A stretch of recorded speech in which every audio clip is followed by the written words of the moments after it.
So he's going to pay for the Spell Pierce. Jeffrey, I don't believe, drew a Force of Will there, so this Griselbrand is most likely to be heading in towards the bin. But Jeffrey's probably not going to care too much besides the 4 life he's going to take from the sweat. 5 life? Does 5 the life. Yep, the Griselbrand makes it to 5. Jeffrey goes down to 2. He's going to jam another Show and Tell here to his tapped out opponent. Unless he does have the Lotus Petal, so he could sneak attack here. Emrakul won't do it because the Goyf will be the last thing. Card in play. Last card in play and swing back for lethal, so he's going to probably just jam another Show and Tell here. I've played the Omniscience Mirror before, where the opponent with the Emrakul has swung at me, and my last permanent play was the Omniscience, and then proceeded to win next turn when I drew the Dig Through Time off the top. That's rude. It's quite rude. Rude. It's not often an Emrakul attacks you and you live to talk about it. Swing with the Griselbrand through a sneak attack would be fine also, just gaining the 7 life. He could swing directly at the Liliana, or he could swing at the face. He could also just play the sneak attack here and bring in the Griselbrand at instant speed to block the attacking Tarmogoyf. Mm-hmm. Electing to ponder.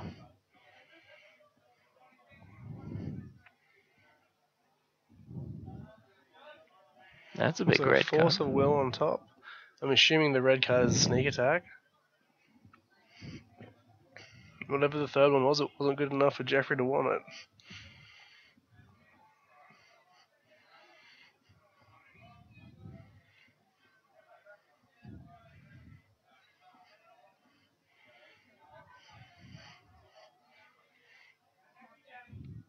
So once again, as with the last match that just finished with Infect beating the white-red painter deck, we are looking at 2 people who are just on the edge. Depending on breakers, depending on how everything works out, the winner of this match may make top 8. So there's a lot on the line here. There is a Mox Sapphire for first place, as well as a whole lot of stuff going all the way down to 8th, I believe. For Jeffrey Chan, it'd be back-to-back wins and a ton of bragging rights. It would be a ton of bragging rights. He's digging in with the ponder though, so I'm assuming he doesn't have the Show and Tell. I thought I saw it, but maybe he didn't. Well, he still has the mana for it. And against a tapped out, he may have been looking for, say, the Emrakul or something like that. And the Tarmogoyf can't attack into it favourably, buying him a turn, but I think Griselbrand's just better. I think he wants the Griselbrand though, because at the moment, like, Jeffrey's just completely cold to bolt or punishing fire. But it would depend if they were kept in after sideboard. Yeah. I'm assuming the Abrupta case came out. And the Bloodbraid Elves.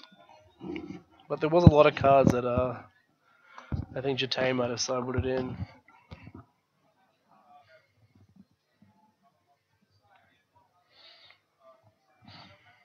No, he's just doing it to make Jatane feel good. So I had it all along. Yep. So I think that's 2 blind ponder draws from Jeffrey Chan. Neither had cards he wanted on top. He's going to use the pedal here. I guess he does have the Show and Tell.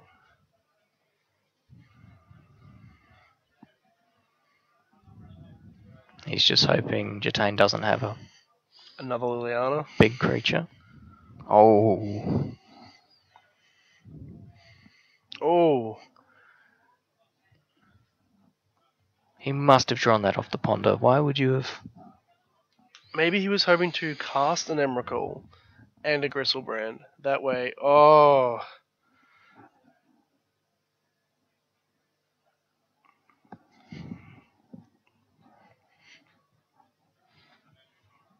Jatane going down to 9. Jeffrey going up to the same. Now, if Jeffrey has the Emrakul here, that will be enough to win No, next turn, but he might just draw 7 and hope for it. Well, if he draws 7, just plays the Emrakul off the Omniscience, gets the extra turn. He is drawing the 7. And I guess if he's dug through that many cards already this turn, he's hoping he might see it in this. He does have another Gristlebrand, so he can simply just cast that, get rid of the first one. And he does still have the blocker. Liliana not being able to take out a defending creature now, unless Jatane has a second. There was at least one sneak attack, if not 2, in that 7 he just drew. It's not very good when you have Omniscience, unless you want to give that creature haste. Yep, there he is. Legend ruling his own Griselbrand. Ancient Tomb, not so good when you're on 2 life. Another Omniscience just in case.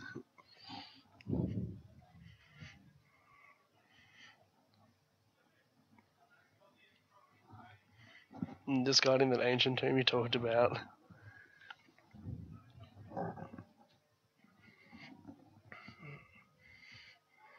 Ooh. Take 2 cards at random. Pretty sure he's got like 6 lands in there anyway. It's 6 lands and 2 sneak attacks, and I don't think he wants any of them. Can I trade them in? So it looks like Jeffrey will be losing 3 cards this turn. Presumably that Liliana's going to get ticked up to 2 so that he can make it sacrifice the Gristlebrand next turn. Mm-hmm. He did choose not to attack into the Liliana.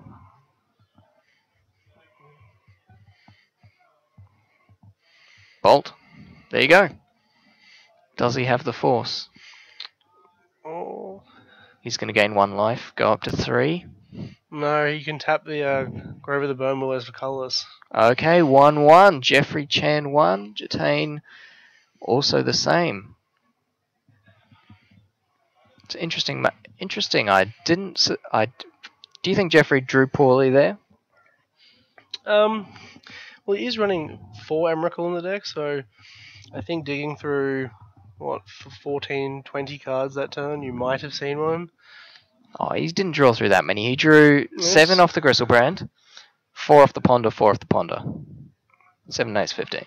Oh, I thought he Gristlebrand twice that turn. Oh, yeah, 20. Jeez. Any kind of spell. Yes, Jund beating Show and Tell was not something we would have expected. We actually had a game earlier, off camera, unfortunately we weren't able to see it, but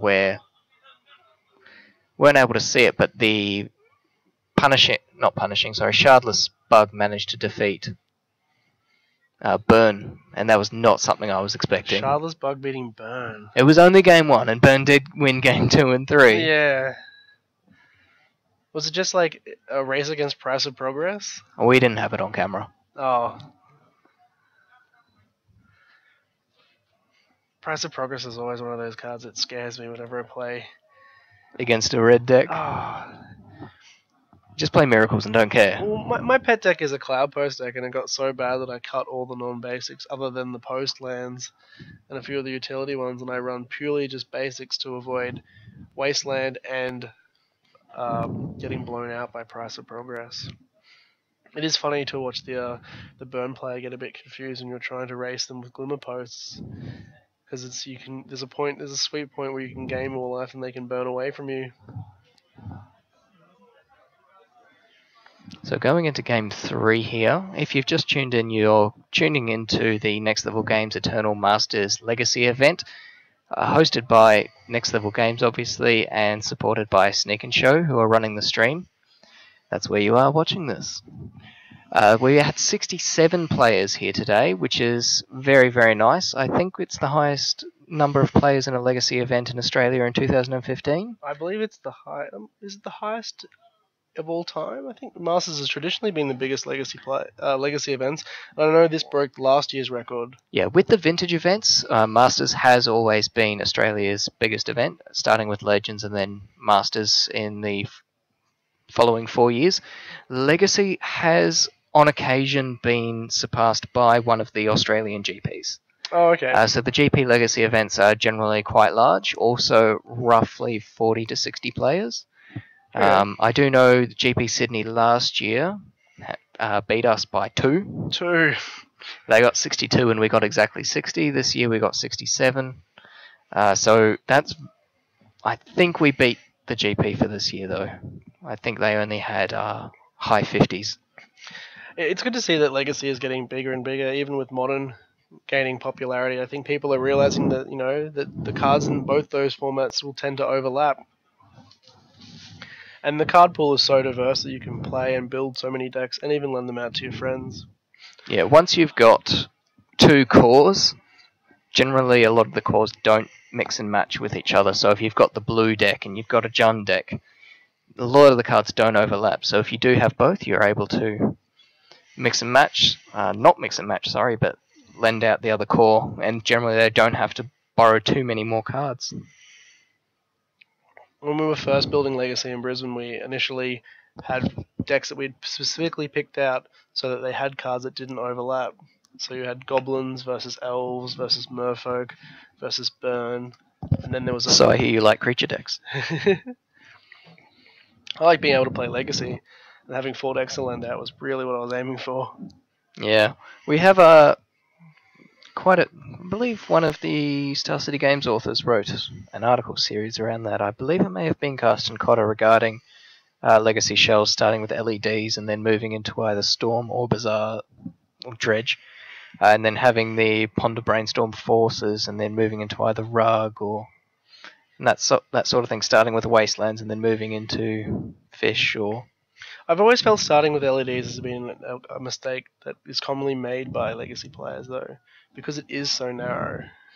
It is so narrow, but the 2 decks that it creates, or 3 decks depending on how you look at it, are very strong. They're very strong decks, but I do find if you're playing a regular event, you will burn out from playing Storm very quickly. Mm-hmm. Same with Dredge, and so a lot of players, when they come and start playing at our store, they will buy the LEDs. They will swap from Dredge to Belcher, and then they'll quickly cash out and start building a blue deck. Belcher being the best deck in Legacy, it is known. The best deck in Legacy? Yep. Well, surely Oops is a better version of Belcher. Nah. Belcher can still whiff. I still haven't had the audacity to build Oops in Vintage yet.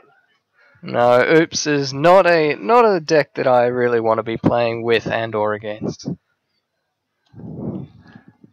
So it looks like we have a turn 2 Emrakul from Jeffrey here.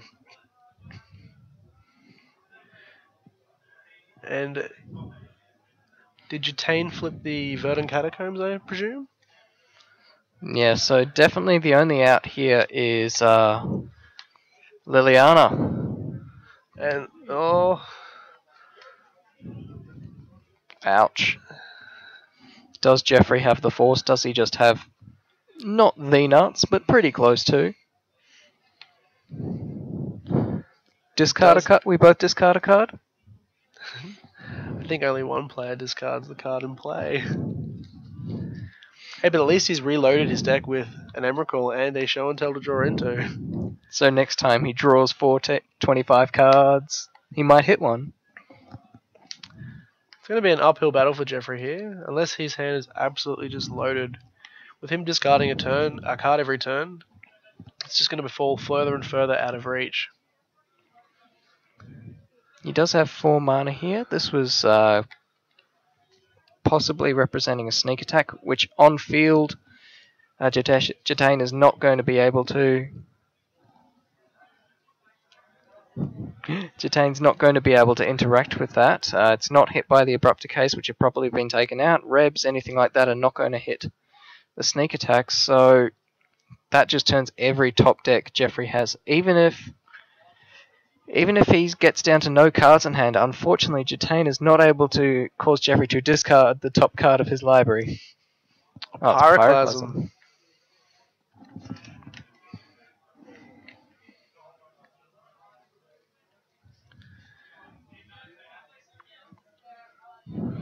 Thoughtseize, see my nothing. Was that a DCI Flooded Strand in his hand? It was. I figured by the way he put his hand on the table after it was finished that he didn't really have much going on there. He might have been able to cast it next turn, but this Liliana is just really going to take its toll on him. Again, he has mana to cast basically anything, but one of the problems with Legacy combo decks is a lot of them are just 2-card combos. It is slightly better with the Show and Tell for this one. The Sneak Attack he can put down, but Show and Tell plus Fatty, can't do it. He's going to need to draw his outs one by one in a way that he can cast them, so maybe he draws the Sneak Attack one turn, casts it before the Liliana makes him discard it. Mm-hmm. And then he draws the Emrakul and activates it and swings across. And Dark Confidant is just going to run away with the cards here. So we may...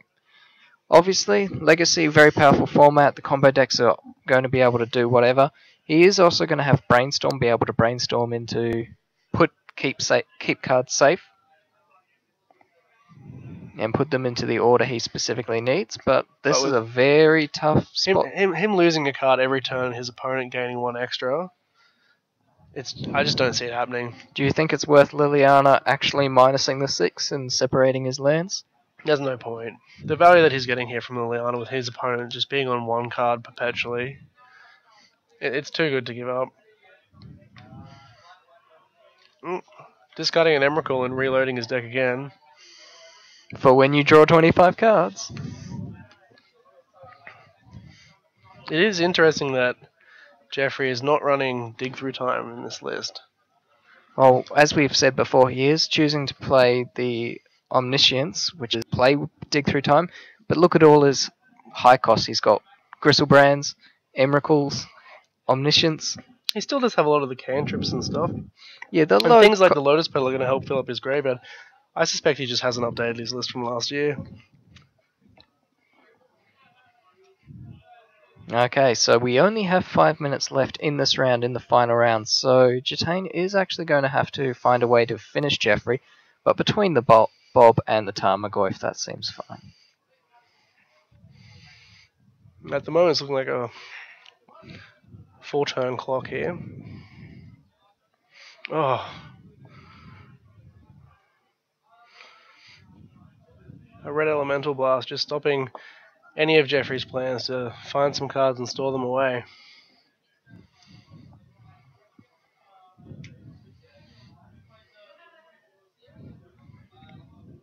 Oh, and he's got the Crows and Grip in his hand. If his next draw were to be this Sneak Attack, I don't think Jeffrey has any outs here.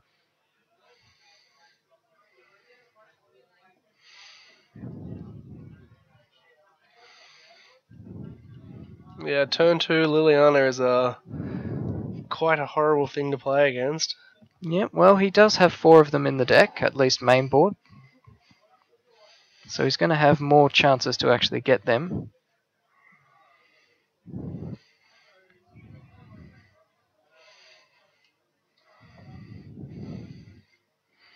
And Jeffrey just about to end this all up. There we go. There's the handshake. With the lightning bolt, just the Rubbins. Just the Rubbins. That's alright. So here we go. That is the end of... Actually, that was exactly on time. That's the end of the final round of here at Legacy Masters, held by Next Level Games and sponsored by... Not sponsored. Broadcast here by Sneak and Show. Obviously, check it out. Wait around for a while, guys. We are going to have the top 8 as soon as it finishes playing out. But we are going to take a break very soon. How did you think the first game went? The Painter versus Infect. I was really gunning for the Painter deck. I like that deck. It attacks things from a different angle. I think it's really well positioned against the Omnishow decks that are going around. Yep, having the 7 Rebs main between Reb and Pyroblast make it very good in the blue matchups. It's brutal, and even when they go all in on their Omniscience, being able to Red Elemental Blast that Omniscience in response to the first spell they cast can really throw a spanner in the works. But Infect just seems to have that ability to just close games out quickly. Go under the radar. It's right. Even picking up popularity in Modern at the moment. Yes, last time we have featured Infect once before today. We were going another way. We were watching another player earlier. He managed to take the win also over another big blue control deck. So maybe it is just getting. It's going too fast for these blue decks that are trying to run the dig through times, the show and tells. And they just skimp on removal, and because the infect creatures are hitting twice as hard as every other creature, the games are just closing out quicker and quicker. Yep. Well, we'll definitely be coming back with what we see in the top 8. We'll get back to you then, but until then, have a nice day.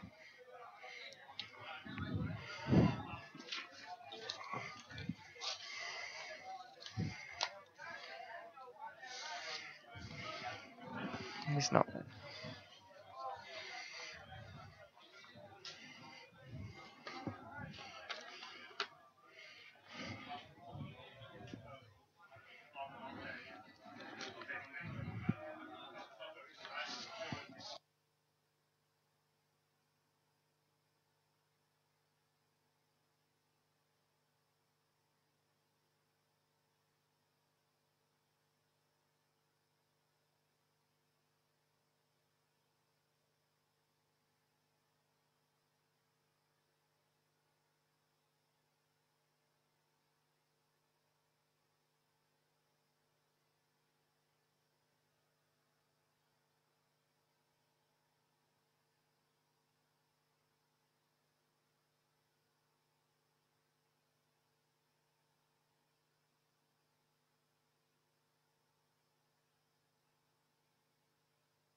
Coverage.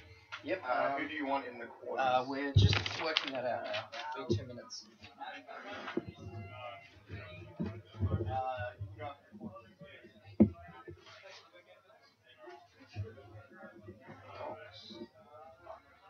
Joseph.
Hello, coverage. Hello. I'm just trying to work out who we're actually playing and what they're playing. Do you want the pairings? I've got them here. Alright. It's just 1/8, 2. Before you do this, was there a player on coverage using their phone between games 1 and 2 or between games 2 and 3? Correct. Who was it? Jitane. Right. And no one said anything. We talked about it. We figured Marco would have been doing something. Oops. Sorry? Rog.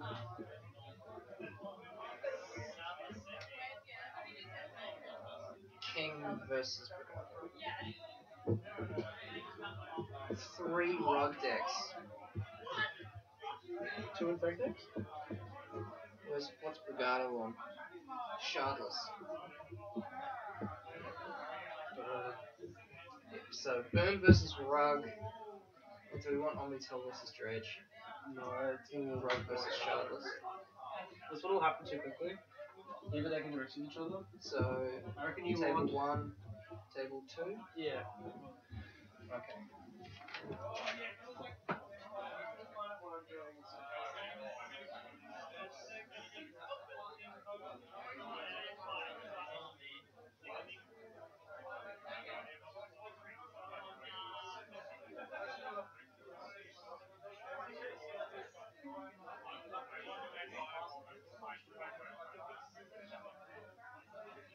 Attention players!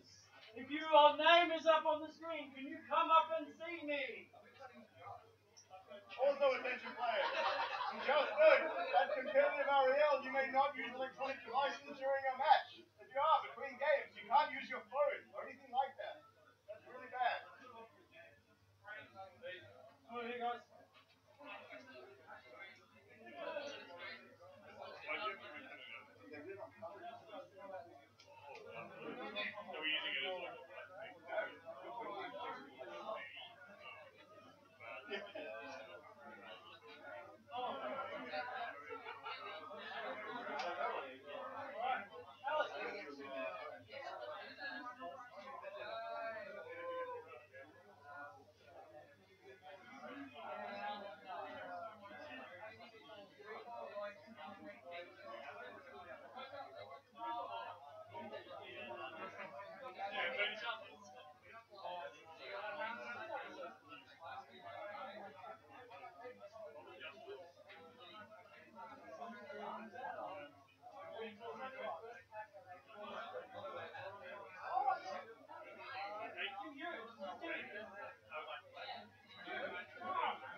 His shoes gone.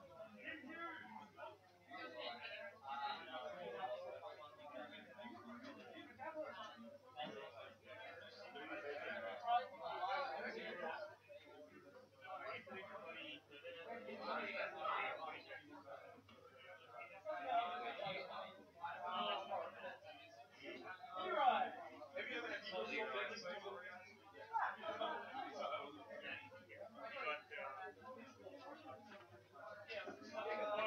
keep up the shit.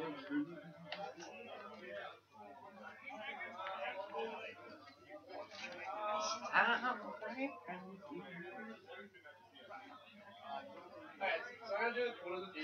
Yep. And Jimbo said he'll do the same as this week. Because I leave for food in an hour. All good. In an hour. Oh, I totally got the stuff for him sandwich this morning. Okay. So. People are still talking about the.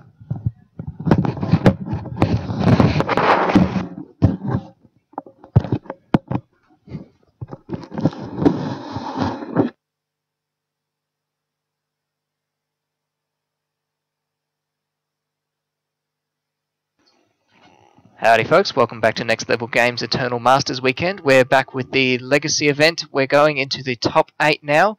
For those talking about, we had a little trouble in the end of the last round between games 2 and 3. The player has been reprimanded for use of an electronic device, and that is being worked out with the judging staff as we speak. Otherwise, we are going to be going into the top 8 as planned. We've got an interesting top 8. I wouldn't have expected as many Interesting. rug. We've got 3 different rug Delver players making their way into the top 8. The pairings as we have them are Joseph Fox versus Christopher Chance, so that's Omnitel versus Dredge. We're going to have Carl Iyer on Infect versus Rob Gascard on Rug. We've got Matthew Vaughan on Burn versus Socrates Stavropoulos on Rug again. And finally, Graham King on Rug versus Ricardo on Shardless Bug. The 2 matches we're going to have for you today are for the top 8 are going to be Burn versus Rug. That's Matthew Vaughan and Socrates Stavropoulos. And Graham King and Brigado on Shardless Bug. Rug and Bug. Now that's back-to-back top 8s for Graham now. Yes, Graham did make the top 8 and eventually came second place last night in the Vintage event. He was playing Bomberman then and moving to Rug Delver, quite a jump. One's a Pharaoh control deck and one's a silly combo deck that plays Infinite Lotus. Infinite Lotus is the best kind of Lotus. The best kind. So how do you think we're going to have the Burn versus Rug matchup first? How do you think that one's going to go? I think Burn is probably favoured here if they get a really strong start. Yeah, I think especially with the price of progress. we have seen this Burn player. He is running the 4 Price of Progress main. Rug just simply doesn't run any basic lands. I'd be very surprised if...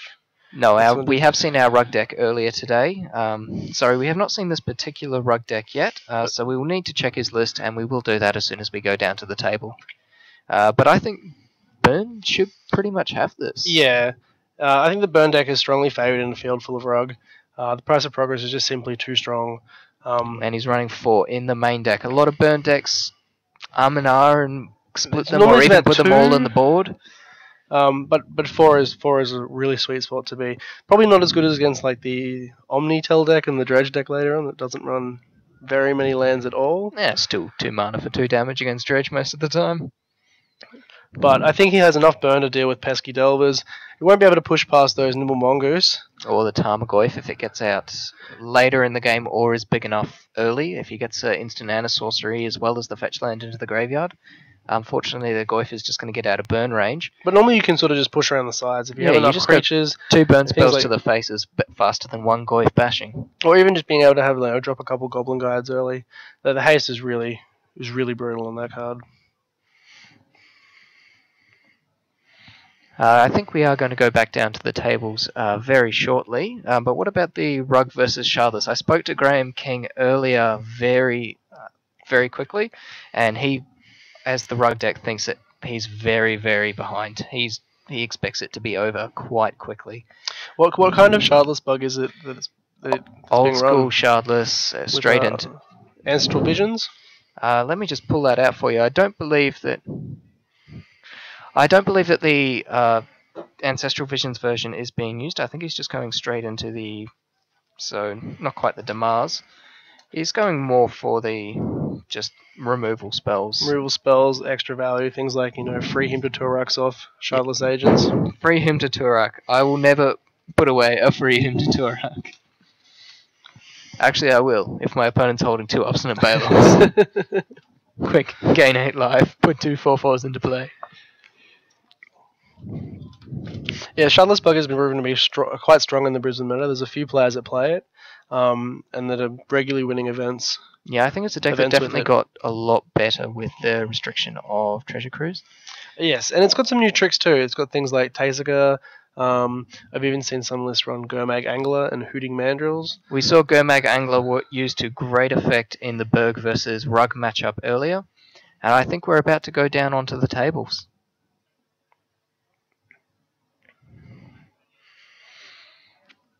Okay, as we've seen, Matthew Vaughan will be playing his Burn deck Burn deck. versus Socrates Stavropoulos on Rug. Now Socrates has been playing Rug for a very long time. Yes, he is very experienced with the Rug deck, and we'll just be pulling out his list very quickly.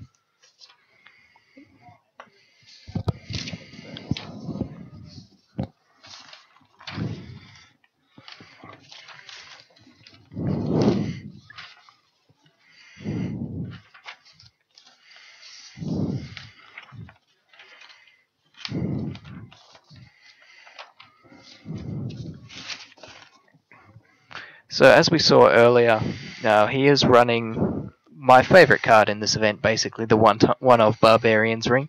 Though this burn deck is not quite as fast as a lot of the others, he is using the Sensei's Divining Top and 2 Grim Lavamancers, which slowed down his clock instead of just running more Lightning Bolt variants. He is running the Sulfuric Vortex in the main deck, though. Yes, he is. Which is...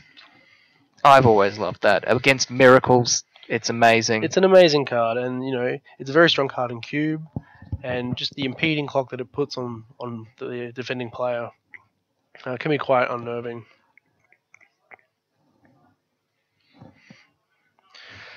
It is worth noting that he's running the 4 Eidolon of the Great Revel, and I'm not sure if Socrates' deck has very many cards that cost more than 3. Force of Will. 4 Force of Will. So it looks like we have a Goblin Guide that's been countered, pitching a Ponder. And here we have another Goblin Guide, revealing a Volcanic Island. And the Goblin Guide really doesn't mind revealing non-basic lands to the opposing player because it's just building up towards that price of progress. Oh, you never want to give your opponent a free draw spell, especially when they are trying to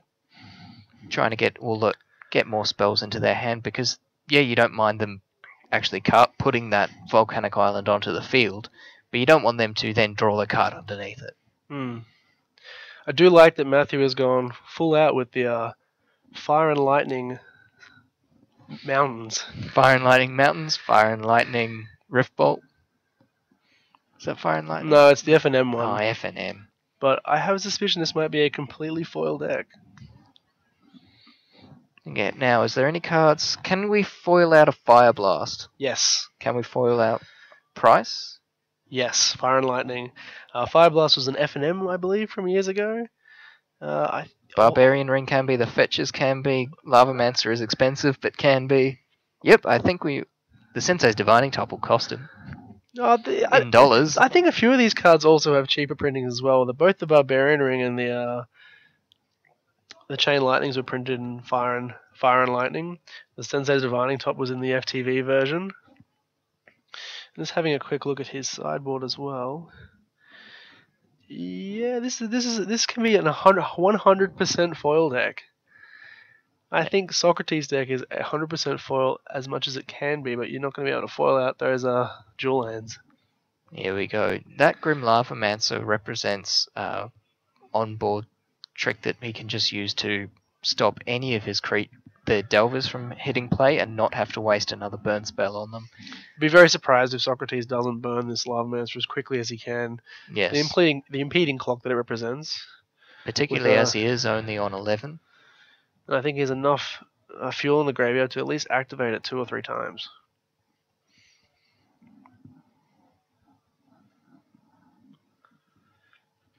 Oh, I'm just waiting for the price of progress to come down. I love that card.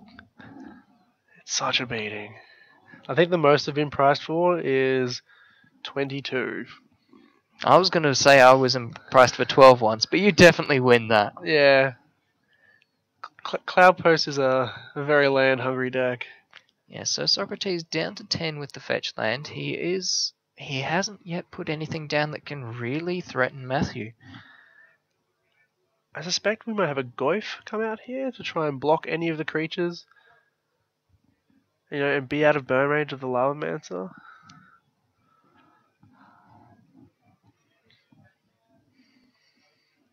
Maybe he simply just didn't want the cards that were on top. Okay, just having a quick look here. We do have 1-time Seed Time in Socrates' list. A Seed Time. For those who may not know, can we explain what is Seed Time? It's been such a long time since I played with it. I don't think I actually remember. Isn't it?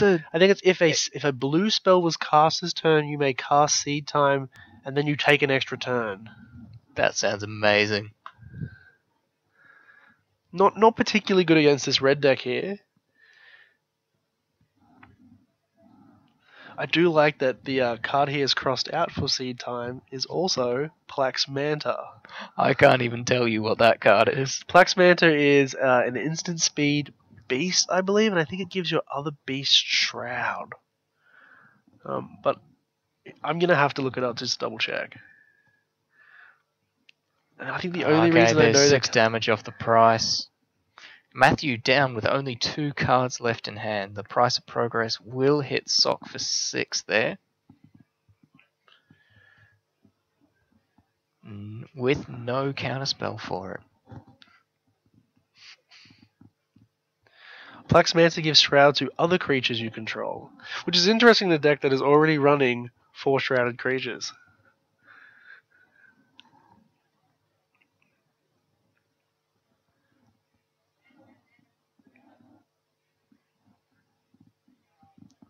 To go along with your beta duels, your foil Tarmogoyfs, you can't play without them. I wonder if he got past that. I bet he didn't spend $16,000 on it. Is that how high it went? 16, or is it still going? I think it's still going. It was at 16 just before I flew down here on Thursday, and it had 6 days to go. Oh, okay.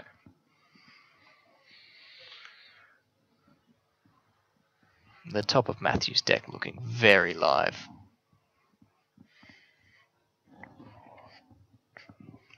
There's a number of cards that Matthew can just draw here that are going to close out the game. Like another Price, a Fire Blast. 2 burn spells. Oh, he can't draw them both at the same time though. Lightning Bolt. And yes, Mad Lab. They are actually FBB duels now that we're looking at them. Mad Lib.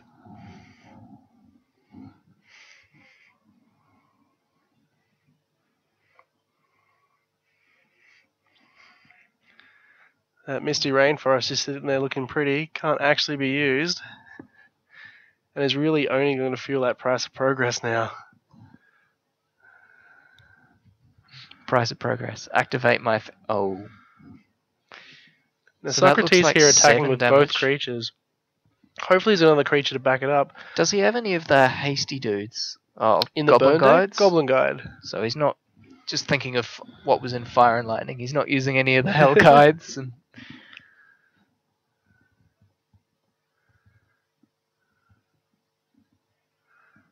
Ooh, a Chain Lightning here. Pay 2 red, bounce it back. I don't think he gets a chance to. I think he's simply just Yeah, dead. they all do it in they do it in order now, unfortunately.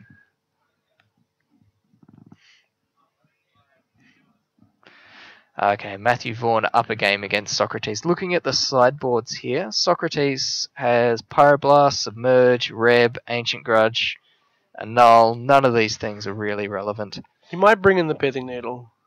Might bring in the Pithing Needle. Shut down Lavamancer. True. Take out the Seed Time, because like that card is Just completely dead. The Sulfur Elemental, it's not great, but you can flash it in as a trick. I don't really see the repeal coming in, like unless he wants to draw more cards. Submerge is just dead here. Sulfuric Vortex, Gilded Drake. You're not going to bring in Sulfuric Vortex against a the burn red deck. No, certainly not. And like Light from the Loam here is gonna not do much except return more fuel for price of progress. Okay, here we go. We've gone into Graham King. This is the Rug versus Shardless Bug. And it looks like Graham is not doing too terribly for a match that he himself said that he was quite worried about going into. He's managed to, depending on what state we're in, that may actually, with a burn spell, represent lethal. No. So Graham has no hand at the moment. I'm assuming the Tarmogoyf is big enough. Yeah, can we Block get favorably with the. our guys on the floor? Can we get a look at that size of that Tarmogoyf? Is it the 4? I think it's a 4/5. I can see an instant, a land. Is there a sorcery in there somewhere?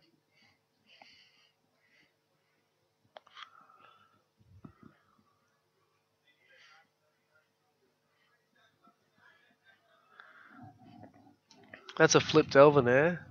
So that should be enough damage to push through past the Tarmogoyf, providing Ricardo doesn't have anything in his hand to stop them. Okay, we've just had a news coming in from one of our other top 8 matches, unfortunately not being filmed. Infect versus Rug. Game 1 has just ended with the 4 times Noble Hierarch beatdown. Was it for combat regular damage or infect Must damage? have been regular damage.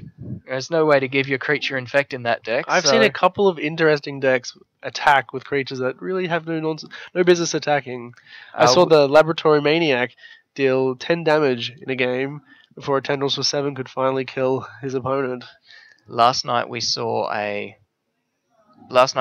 in one of the earlier rounds in the Vintage a Goblin Welder come down against Stacks with the Stacks opponent on 15 and just went wall to wall, 14, 13, 12, all the way down. Jeez. Just the Goblin Welder was not doing anything What relevant. a way to go. It was game 2 and then the Stacks player got their game 3. That game featured such glorious cards as Hammer Mage. Hammer Mage. Oh, is that... What does Hammer Mage do? Hammer Mage, it's basically a smelt effect. It's got a tap ability that you discard a card or pay X in red, something, and you discard all cards. Of that converted Sorry, mana you cost? destroy all artifacts with that converted mana cost or less. Oh, gosh. I thought Viashino Heretic was bad. Viashino Heretic doesn't cost 2 red. No, it costs 2 and a red. Yes. Meaning you can drop it off just a Volcanic Island, some off-color Moxie.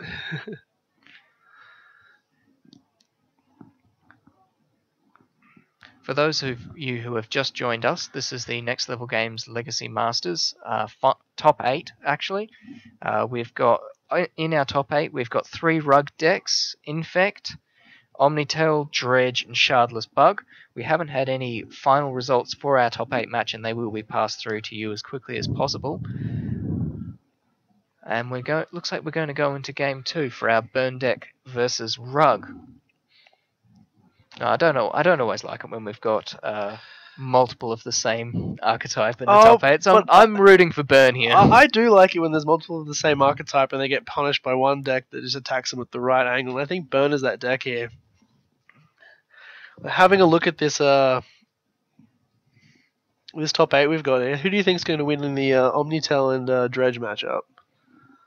Well, that all depends, once again, as with Vintage, number of graveyard hate things he's got. Omnitail does have the ability to go off quite early on turn 1 or turn 2, depending on Lotus Petals, etc. So the thing is, I think that one's a bit of a coin flip, but then you've got the Rug versus Infect deck. Now, I would have thought Rug would have been the favoured one there with all the burn it's packing. Yep, he's got... Gascard is playing a slightly different version of the Rug deck, though. He's running Dismembers. He is running 4 bolts, but he doesn't have the chains or the forked bolts. Oh, okay. If I remember correctly. Then you've got the Burn deck. Now, I think Burn's favoured in the Rug matchup. And I do agree with Graham that Rug is less favoured in the against Shardless. But I think the Burn deck is also favoured against the Shardless. Oh yes, the Shardless is even slower than Rug. So if the Burn deck plays any one of those and manages to dodge the Omnitail or Dredge matchup, we may be able to push it all the way through to the end. A Merfolk MTG, we won't be having any more Vintage, unfortunately, being played on stream. That is currently scheduled. We will try and do it. I think it'll be quite amusing that the person who wins the biggest prize this weekend was probably the person with the deck worth the least on the top 8 tables. True story. I think you could almost buy that Burn deck for one of Socrates' dual lands there. Although it is completely foil, so I can't discredit that. Do you find a lot of Burn players in your Legacy scene down here, especially with new players coming in? We don't find much Burn really at all. It was absolutely... I know, I played it when Fire and Lightning came out. Just like when Graveborn came out, I played Reanimator for a tournament. Did you buy 4 of them and just mash them together? No, I played Fire and Lightning. Oh, okay. I played the Fire and Lightning deck. Fire and Lightning deck. I went 1-3. Were you the same person who would have played the event deck? No, I did not play the event deck. No, they were only for standard. No, when I've played Legacy, I'm usually on this rug list, so because I'm not playing, they can all lose. So, what, Walter? The other people in the top 8 are it's Chris Fox with Omnitel and Chris Chant with Dredge. Joseph Fox with Joseph Omnitel, Fox. Christopher Chant with Dredge, Carlisle on Infect, Rob Gascard on Rug, Matthew Vaughan on Burn, Socrates Stavropoulos on Rug. That's the matchup we can see here. Graham King once again on Rug, and Brigado on Shardless. Okay, so he's brought in the relics, hoping to fight both Nimble Mongoose and the size of Tarmogoyf there.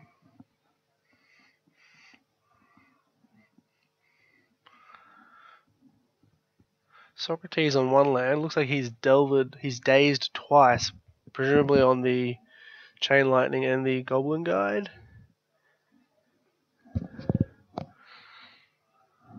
Wasteland just not that strong in this matchup. Look at my 0-1-2B. I think the best thing you can do with Wasteland is kill your own land to dodge Price of Progress. Well, I once saw a Rug player, I can't remember what they were doing, but they did just that. They had 3 lands in play. They had a fetch land, a dual land, and a wasteland. And they just had none afterwards. And they had none when Price resolved. It was great. 1 damage versus 6. You know, we have a lot of burn players in Brisbane. It's a relatively good, strong entry-level deck.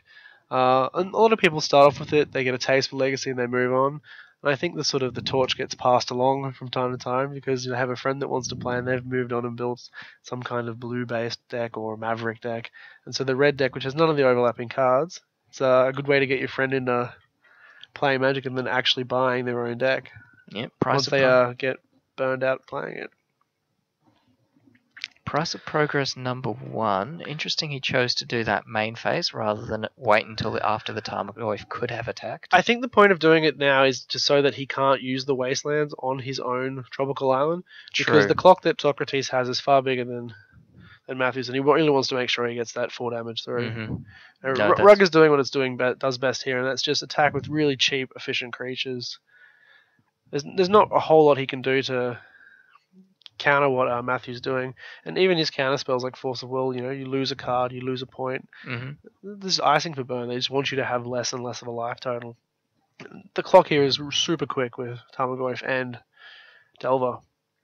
Yeah, he just needs to put 2 more card types in the bin. If he wants to finish it right here and now, you can Wasteland target itself. That'll put a land in the bin.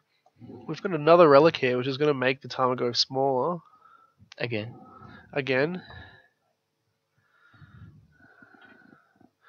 Socrates opting to use a Force of Will here. Yep, shuffle up from Matthew. Matthew realizing he's not going to be able to race 2 Tarmogoyfs and a flip Delver. So the Rug deck just simply getting a hand that was faster than the Burns deck. I think the Double Daves is pretty crucial in that matchup there. Just being able to stop that Goblin Guide. Yep, so Matthew was on the draw, so he would have had to choose to trade with the Delver or allow the Goblin Guide to get through. So if he allowed it to get through, that's an additional 5 damage. He's only on 10 instead of 15. And we're going into, I believe, Game 3 between Graham and Ricardo Brigado. Graham managing to take the first game, Ricardo coming back in the second. Again, let's look at these lists for a quick second and see what we can find.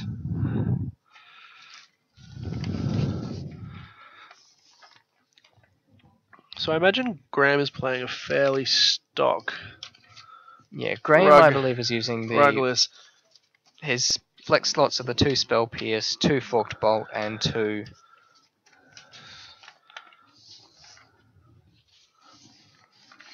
Okay, it looks like they're playing now. We'll grab their lists out as soon as we can.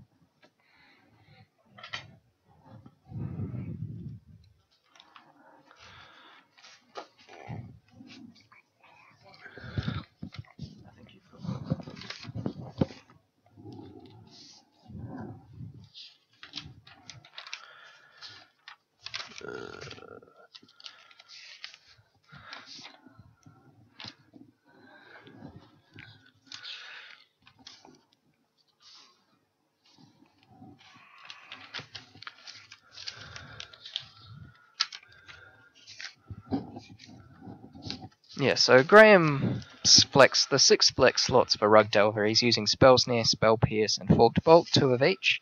And then beyond that, he is using the usual Stifle build. Stifles, Daze, Lightning Bolts, Force, Bond of Brainstorm, Creatures and Lands.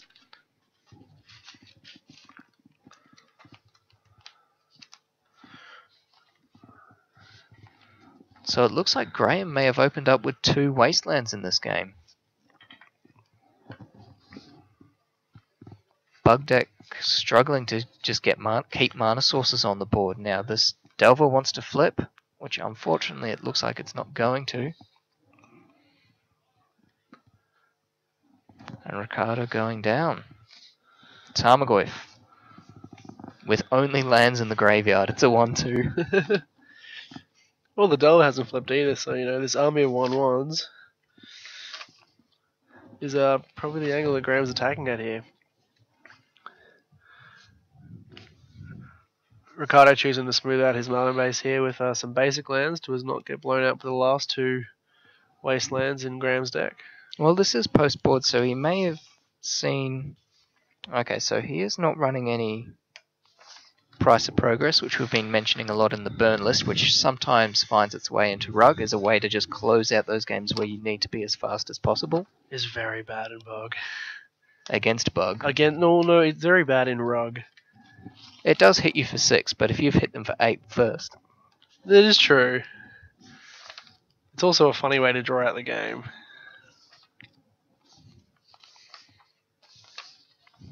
Third Wasteland hitting up the field for Graham.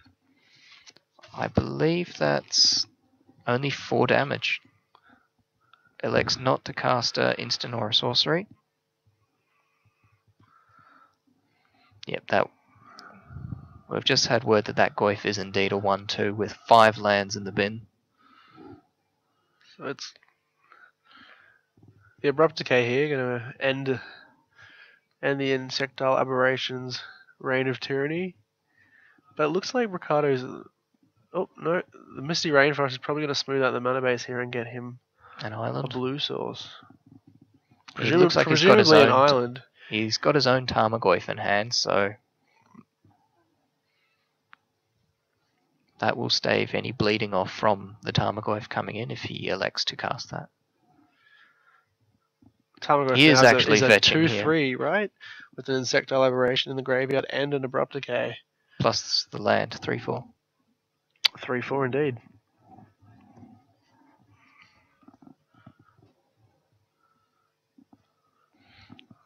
As we said earlier, Graham managed to make his way to the very finals of the Vintage yesterday, so he's well on his way to becoming Master of Masters. In addition to the... A green-white land. Well, that I was not expecting. Is that? That's Savannah. Yeah, but what white card? Swords. Swords. And he has his own Tarmogoyf here, so that allows him to just beat through with very little resistance here now.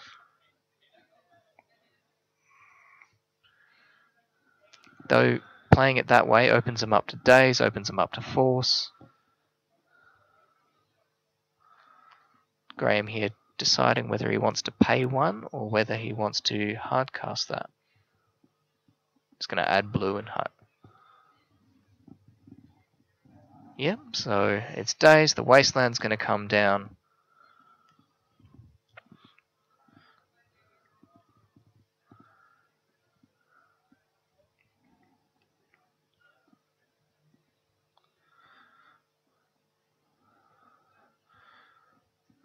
So that's triple Wasteland in the early turns for the Rug deck. That's exactly what it wants to do, if only it had a threat. I still think he's ahead in this game here. Ricardo's on almost half his life total. Graham's ahead. It's a long battle ahead here. But I guess if Ricardo can stick a Tarmogoyf or something big enough that Graham can't remove. Yep, he has a Tarmogoyf in hand. He has a Liliana, which will be able to fight off any of the singular threats Graham has. Once again, Graham running the Rug deck with just the 12 standard one-off creatures. No Young Pyromancer in this list, just 4 Delvers, 4 Goyfs, and 4 Mongoose. Meaning that a Liliana is just lethal and can keep him off creatures.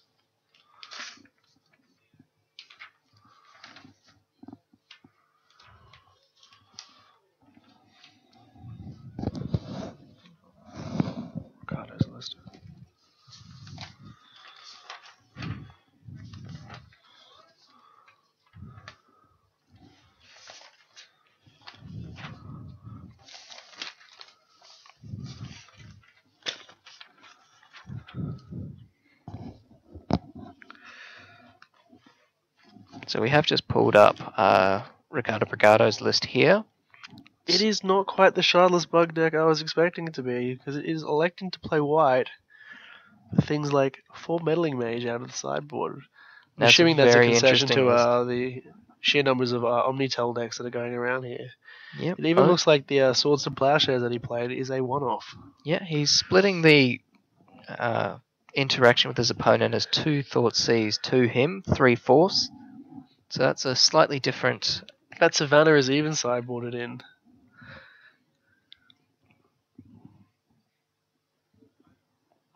Yeah, no tappable white sources in the main deck. So the creature package here is 4 Shardless Agent, 4 Deathrite Shaman, and 4 Tarmogoyf. We don't have any Tombstalkers, we don't have any Ancestral Visions. No, Tayseeker seems to be the flavor of the month as well, and he's not in this list either.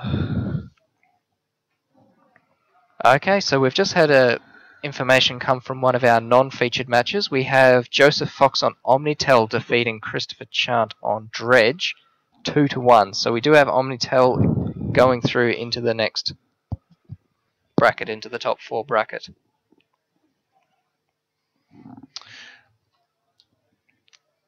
So I think Rug is definitely favoured to beat the Omnitel deck here.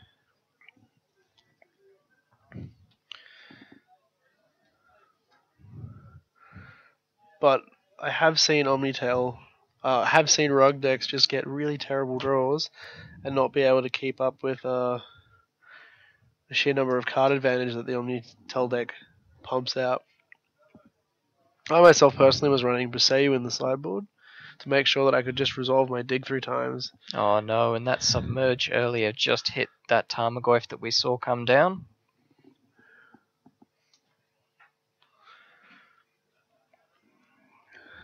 So presumably that Liliana is on 1 counter now, and will probably just die to the 3/3 Mongoose this turn.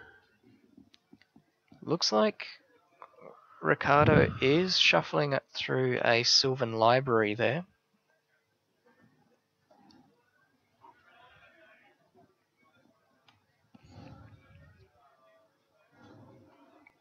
Graham electing to attack the player, it seems, over the Planeswalker, which won't be able to tick down next turn.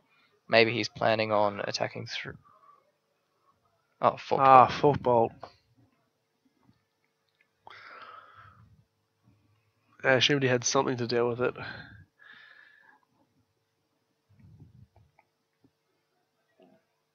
Yeah, letting a Liliana hang around for longer than necessary, especially when you have graveyard and come back.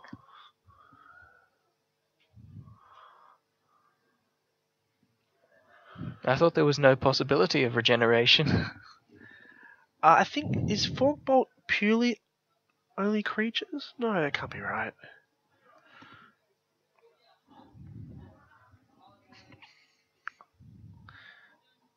But there is definitely no possibility of regeneration. Okay, so we've got a judge call here. Apparently Forked Bolt cannot target Liliana. And Ricardo needs to go back up to 9.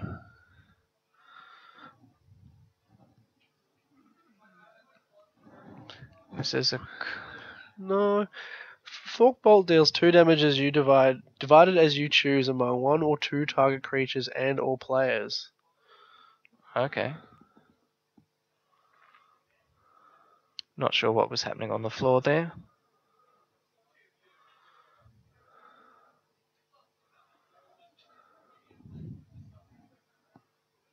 Maybe he elected to just go straight through.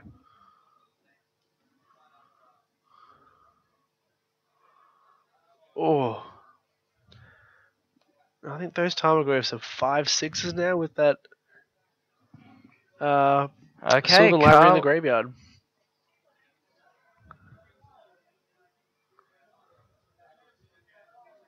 So it looks like Carl Iyer on Infect did manage to beat Rob Gascard on Rug 2-1.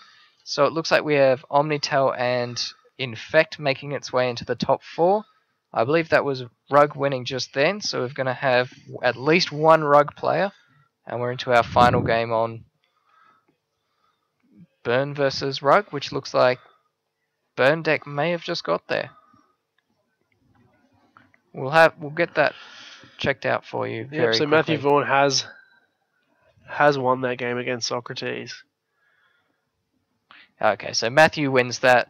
Burn versus Rug 1-0. Sorry, 2-1, sorry.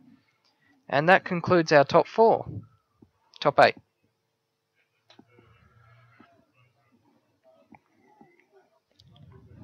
So the Burn deck has made it onto the quarterfinals. Well, semi-finals are at the top 4. Has made it past the quarterfinals. Yep, I so should we're say. at the top 4. We've got Burn, Omnitel, Infect, and Rug. We had 3 Rug decks making it through into the top 8. Only one was able to proceed. We'll come back to you with the pairings very shortly as to what's actually happening in the top 4. We'll have both matches being played there, and I hope we'll see you soon.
Hello, folks. We're back with the Next Level Games Eternal Masters Legacy event. We're going into the top 4 here.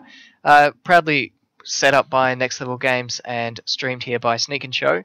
We're here for the top 4, and our first matchup for the top 4 will be Matthew Vaughan on Burn versus Carl Iyer on Infect. So obviously Burn's going to have all the removal, but he's not going to have any counter spells, obviously.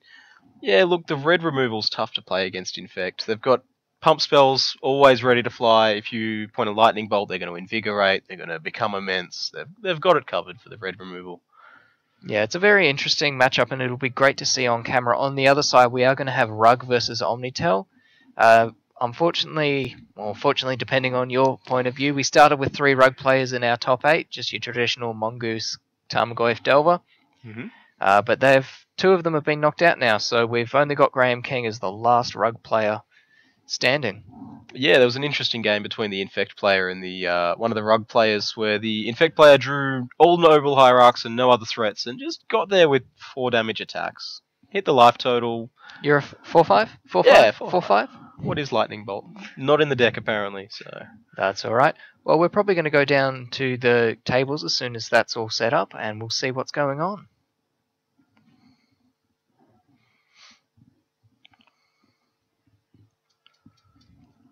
It's a pretty sweet play, Matt. So Matthew Vaughan on the left, playing against Carl Iyer with Infect.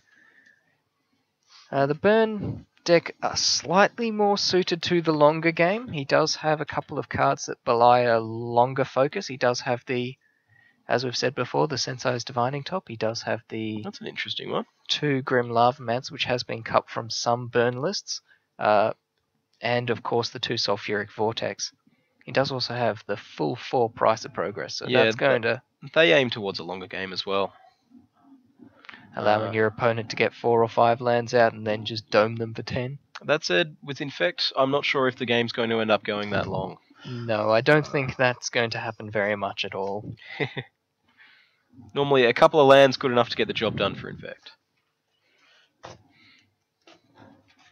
He's not running any of the hexproof guys or any way to do that, so it's unlikely he's going to be able to dodge a lot of burn. I think it's just going to be how many creatures he manages to resolve. There's Inkmoth Nexus at the least. That's going to dodge the Rift Bolts and the Chain Lightnings, which leaves it only open to Lightning Bolt, Searing Blaze, Lavamancer, which is still granted quite a lot.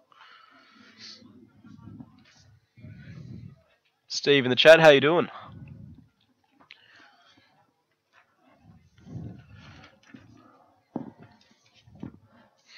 And for those who are interested, our other matchup is the Omnitel versus Rug, being Joseph Fox on the Omnitel using the Ants, release the Ants kill condition, versus pretty stock standard Rug. Yeah, it's not many people deviate from the normal on the Rug plan. It's tried and true, it's proven. There's not much point in changing it. Okay. So it looks like a Daze on a burn spell there. On a Grim Lavamancer.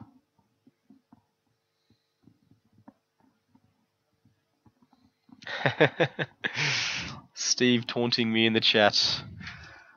Today I played Goblins. Slaughtered many a Miracles player, but lost to many a fair deck, strangely. What do we got? We've got the first threat down from Carl, being a Glistener Elf,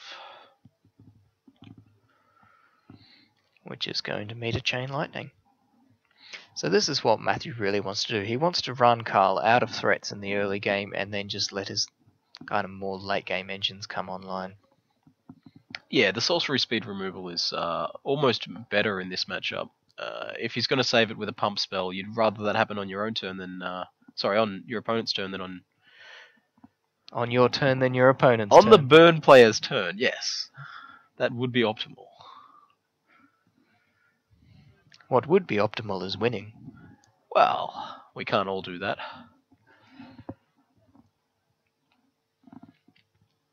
And then a lightning bolt to finish it off after the Flusterstorm took care of the chain lightning.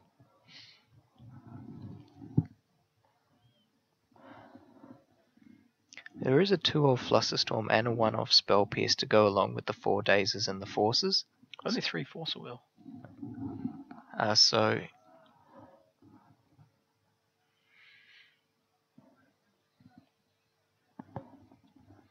no PB. He then later bolted the creature rather than pay 1 for the.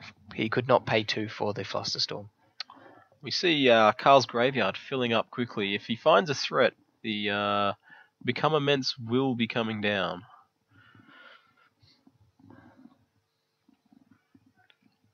Searing Blaze, dealing 2 damage. 3. Okay, the Omnitel already is up one game. Omnitel up 1 game against Rug in our non-covered match. It's quick.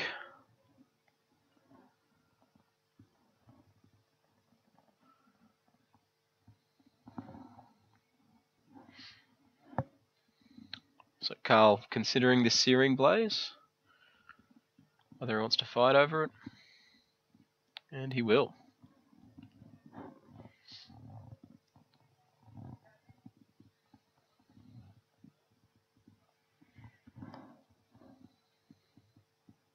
Blighted Agent. Unblockable, not too relevant in this matchup. Amid 10 creatures from the burn deck. But it's a threat. That is likely to be enough sometimes.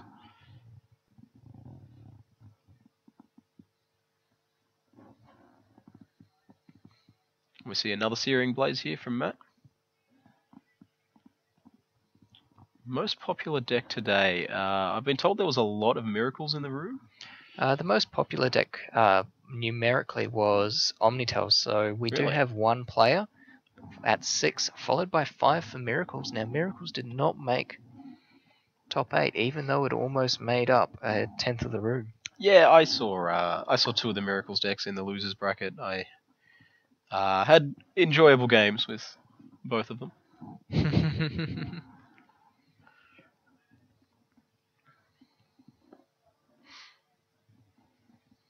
So this Searing Blaze is still on the stack. We have some fetches. It looks like he's going to try and pump his Blighted Agent in response. Just an unkicked Vines of Vastwood. Doesn't need to pump it, just needs to not be targeted. Looks like a rules question here. They will in fact take 3 damage from the Searing Blaze, even though the creature can't take any damage. Khanfather, those playmats are created for Sneak and Show, the guys who are running the stream. You'd have to check out their website. They may have them on there, but I'm not entirely sure about exactly where those playmats are issued. Yeah, the one on the left looks like some sweet custom artwork. They might have got them manually made. But the one on the right's just the Sneak and Show logos.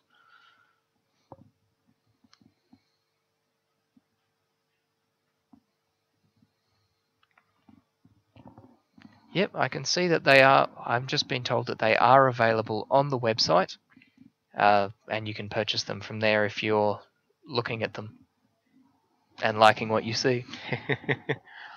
So a Sulfuric Vortex from Matt. Leaving the land open to pay for any potential days. Will it be fast enough in this matchup? It is a 7-turn clock with the Blighted Agents. With no pump spells, it's going to go to... That's a 5-turn clock from Karl, so it's not quick enough without anything else. If he's able to keep burn up, get rid of those Blighted Agents, it may be quick enough.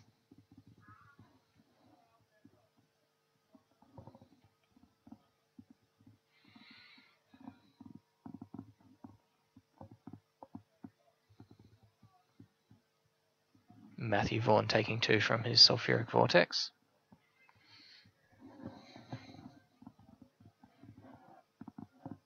Did Karl take 2 the last turn? Was he on 17? Had only 1 spell hit him? Surely between the spells and the fetches he should be lower. He is indeed on 13. 2 fetches and the Searing Blaze. Eidolon comes down, making any pump spell another 2 damage. Yes and no. There's actually not that many low mana pump spells in the deck. Does Invigorate fit under the Eidolon? Yeah, I think it's a 4 cost. So, Because it's give your opponent 4 life as the alternate. so Eidolon is spells of 3 or less. Invigorate is a 3 cost, my mistake. Okay. So Invigorate will cop it, Berserk will cop it, Vines will cop it, and any counter spells, of course. Except for Force. The big one, though, is Become Immense. If Carl can find one of them, it'll put a quick end to this game. Yes, Eidolon that drop bear.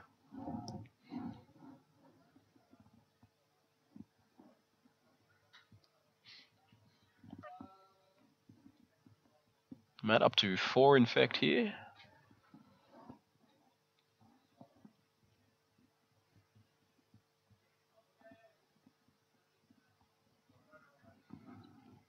Eidolon naturally causing any of his spells to also deal 2 damage to him. Yes, Matt worrying about his life total, I'm sure. So a chump block from the Noble Hierarch. Down to 9 for Carl.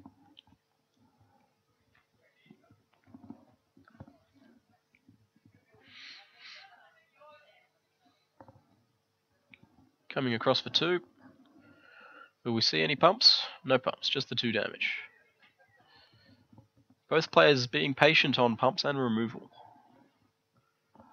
No, I think Matthew's down to only 3 cards and he's crawled all the way up from only 1, so it's more likely he hasn't actually had much at all. You see an end of turn Price of Progress. Not the most thrilling Price of Progress. 0 damage to one player and 2 to the other. 2 damage to him because it costs less than 3. Oh, okay. It's 2 damage to both players. 10 to 7, I believe, the life total should this resolve.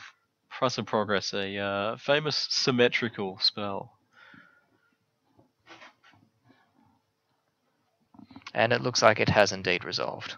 As symmetrical as ye old Wrath of God.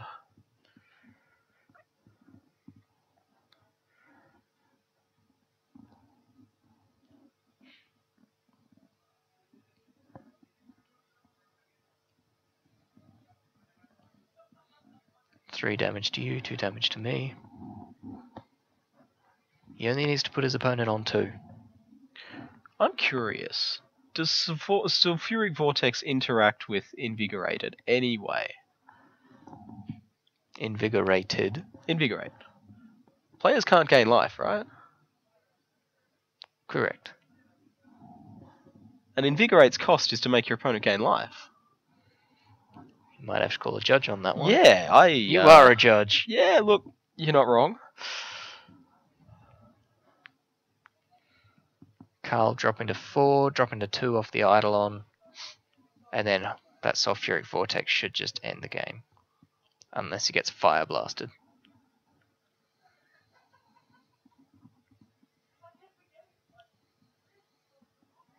Okay, there we go. Matthew Vaughan taking the first game against Carlisle. Burn up 1. I believe Omnitel is up 1 also. We may go to that just to check it out.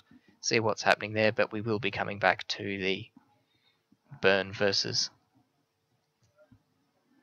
Infect matchup. I've misread Sulfuric Vortex. You can invigorate through Sulfuric Vortex. Okay. You may not be able to invigorate through a Platinum Empyrean. I'm going to have to investigate this. In the meantime, what's going on with our Rug versus Omnitel? Is it Omnitel or Omnishow? I'm curious. We have that here. So we've got... I believe you have that.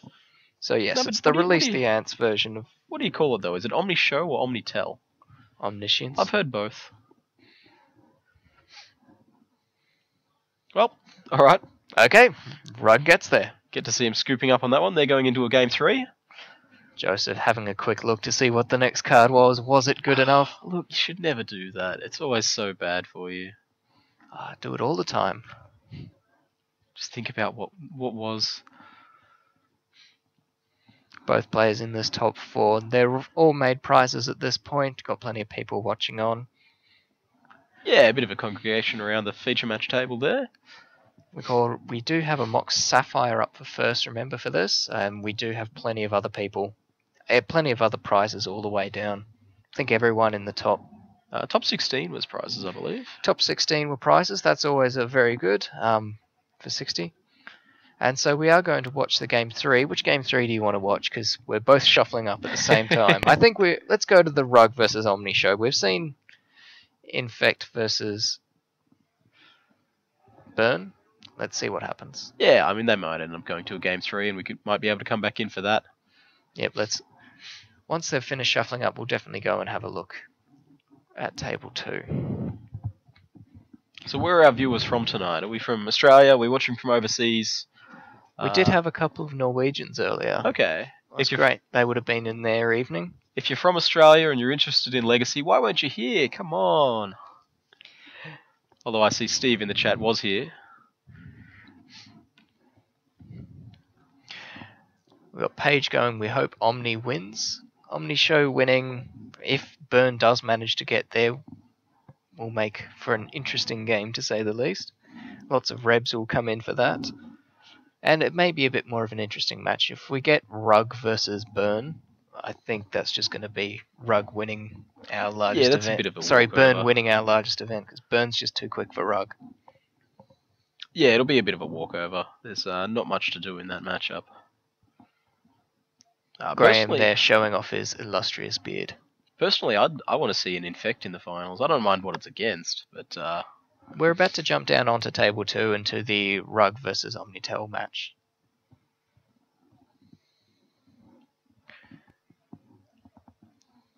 For those who have just tuned in, this is the game 3 of the top 4 of the Next Level Games Eternal Masters event, the Legacy. Playing for a Mox Sapphire and prizes all the way down to top 16. We're having a Omnitel versus Rug. Yeah, so these players have already guaranteed themselves an Italian mana drain. Is it Italian or English? I believe it's Italian. And then if they win, they're looking at either a Moat or a Mox, which is pretty sweet. That's actually the first one of those show and tells I've seen today. Legacy players enjoy their pimp. Every other show and tell I've seen today has been the new Judge foil. That is an intuition, not a That's an show intuition. And tell. I was referring to the old art. We see Graham flipping his turn 1 Delver on a Lightning Bolt, across for 3. After the intuition was dazed.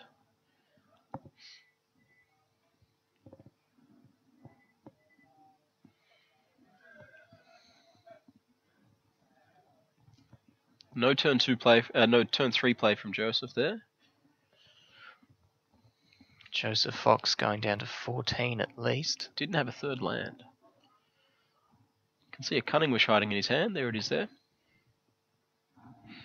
The Cunning Wish targets, at least pre-board here, are Fluststorm, Intuition, Wipe Away, Stifle, Eladmri's Call, Release the Ants, Firemite's Foresight, Reb, Pyro, Bolt, Hurkyl's Recall. Don't think he's getting Hurkyl's Recall. Realistically, I'd be looking at a Red Blast here. Red or Pyro. Could be Lightning Bolt. That said, none of them are castable. Looks like he's got a... The Cunning Wish got Red Blasted. But it looks like he does have another Cunning Wish in his hand. Also a City of Traders in hand.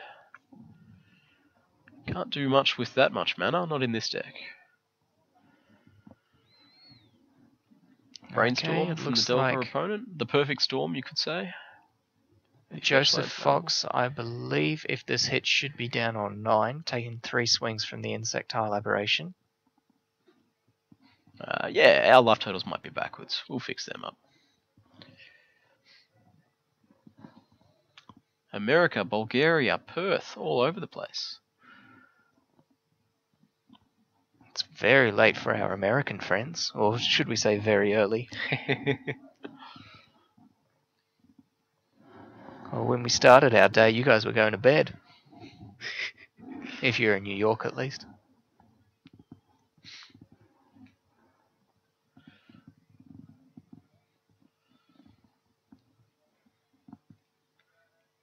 Graham following up his Brainstorm with a fetch land. This format is brilliant. We saw Joe's Cunning Wish ended up getting an Intuition. So the first one didn't work. He's grabbed the second one from the sideboard and he's going to try that one instead. Now I believe that is the third swing from the Delver. It flipped with a Bolt, then it attacked again. I think this is maybe the third time it's attacked. It should be, yeah. It's so he should be on 11. He's got 3 lands in play as well as the days, so it should be 11 plays 19 here.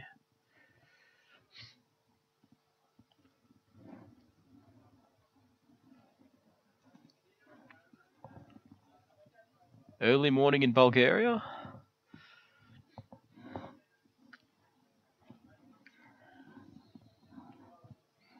We see a ponder from Joe. Still trying to find that third land. Second blue source even. Gitaxian Pro paying life doesn't seem to be a very good option here. Yeah, I don't want Ponder, to... Flusterstorm. I think he's going to shuffle that back. I'm not much of a backseat driver, but unless he drew the land for turn, I'd be shipping that one back. I'm a backseat driver. Ship it. He's kept it. He's taken the Flusterstorm, it seems. Okay, so he does have another land in hand. He can shuffle up. I think that's a Force of Will, but I think both players may have them. Have a good old-fashioned counter war. And one player with a Flusterstorm.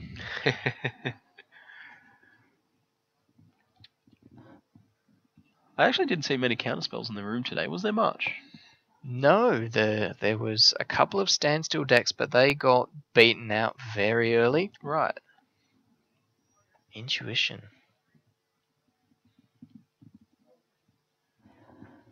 Interesting. If he intuitions here for 3, Omniscience. I assume he has one of the show and tells in hand. He has the Flusterstorm, so he can fight through a Force or just with the other City of Traders in his hand. Graham electing to give him the second Omniscience, not the first, not the third, specifically the middle one. And then end of turn. Cracking. Bear in mind if Delver flips here, say a Brainstorm off the top, flip, bolt. Yeah. Well, here's one of them. Down to 7. This is what Rug wants to do. Flip, Spell Pierce. Things about to get very scary for Joe. He's on 1. How's that Gitaxian Probe looking? But Graham has to pass back and pray that Joe's not on the fetch land strategy.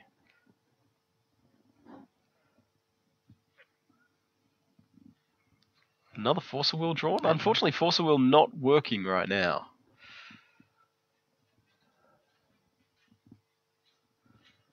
Flusterstorm for 3. We'll put an end to the Spell Pierce. He may have still the Force. Yeah, so Joe can force back here, but on 1 life that will not land. And Joe going down. So we do have Graham making it to the finals of his second event here. Out of 3 events we've had thus far. Unfortunately, Graham did not elect to play in the 93-94 event, which we had last night, and you will be able to see our videos on demand of that. I believe if you go to past broadcasts, we had our 93-94 tournament. That was a sweet tournament. It was very, very interesting. Yeah. It was a very, very casual event. We had the commentary from the sidelines, one might say, just a mic on the table, and anyone able to commentate. The commentary booth was, in fact, the feature match area. Crossing back to our other match, is that a Vexing Shusha? That is a Vexing Shusha. Well, I'm not sure how I feel about that. It means his stuff can't be counted for an extra mana. Are the creatures that important? Is it only creatures or is it spells? I think it's non-creature spells. It definitely includes creatures. Oh no, yeah, it's just any spell for either green or red. Yeah, Scruff, I did look up the card and it was worded differently to how I remembered, so that is in fact correct.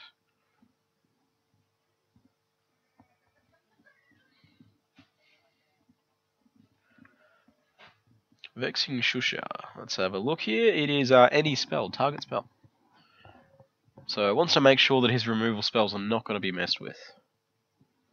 Which is something he had a bit of trouble in the last game. He did get it in the end, but he did have quite a few of his spells. Look, he was on the edge of his seat for the whole time, I think. Scruffalicious, the 93-94 does use the current rule set. Unfortunately, a lot of players don't know how to work in batches anymore. No, the stack is used. Unfortunately, you don't die at the end of the phase. That is correct. You do die when you're set to 0.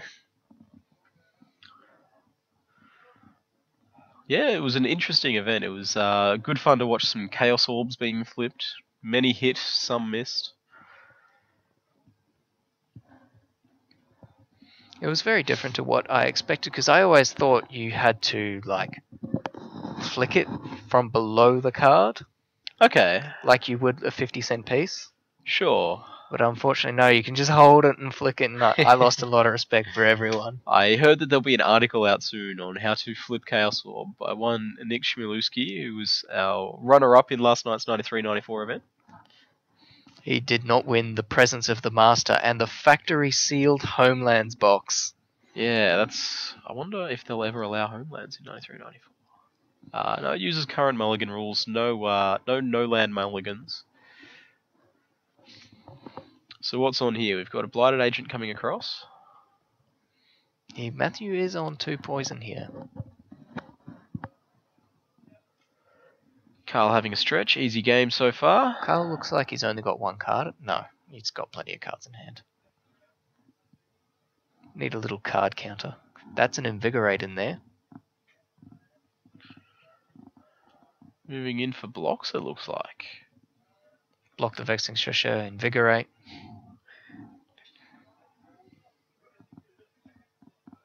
Searing Blaze. With no landfall. Could have cracked his fetch land to get the landfall trigger. Landfall will check upon resolution. So if there's anything funky going on, although he will miss out on the damage on the player. Yes, Stephen, for our Homelands draft, everyone gets 6 packs because the packs only contain 8 cards. I heard there might be a Homelands draft in my area tonight. If there is, I am so down.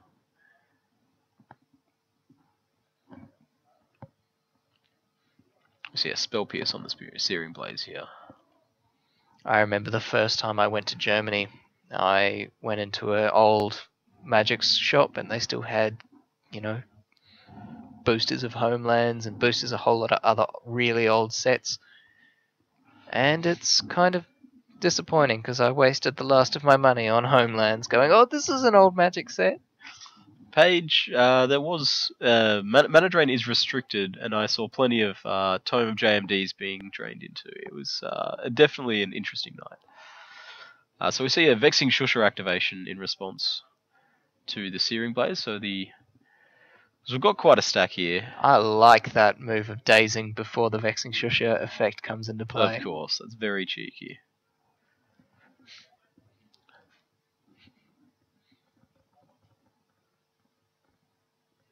Now it's uncounterable, now it's in the bin.